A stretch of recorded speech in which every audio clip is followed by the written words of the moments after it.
एक बुद्धिमान राजा था। उसका काफी बड़ा साम्राज्य था। उसके राज्य में प्रजा हर तरह से खुशहाल थी। राजा को अपने उत्तराधिकारी की तलाश थी। उसके 3 बेटे थे। राजा इस पुरानी परंपरा को नहीं निभाना चाहता था कि सबसे बड़े बेटे को ही गद्दी पर बिठाया जाए। वह सबसे बुद्धिमान और काबिल बेटे को सत्ता सौंपना चाहता था। इसलिए राजा ने उत्तराधिकारी के लिए तीनों की परीक्षा लेने का फैसला किया। राजा ने तीनों बेटों को अलग अलग दिशाओं में भेजा। उसने हर बेटे को सोने का एक एक सिक्का देते हुए कहा कि वे इसे ऐसी चीज खरीदे जो पुराने महल को भर दे।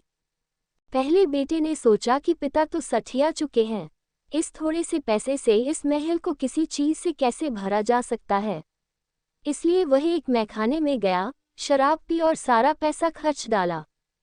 राजा के दूसरे बेटे ने इससे भी आगे सोचा। वह इस नतीजे पर पहुंचा कि शहर में सबसे सस्ता तो कूड़ा कचरा ही है। इसलिए उसने महल को कचरे से भर दिया। तीसरे बेटे ने 2 दिन तक इस पर चिंतन मनन किया कि महल को सिर्फ एक सिक्के से कैसे भरा जा सकता है।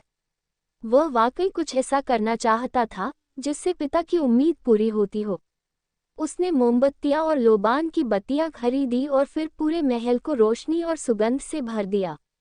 इस तीसरे बेटे की बुद्धिमानी से खुश होकर राजा ने उसे अपना उत्तराधिकारी बनाया। इस हिंदी कहानी से हमें ये सीख मिलता है कि बुद्धि से कुछ भी पाया जा सकता है।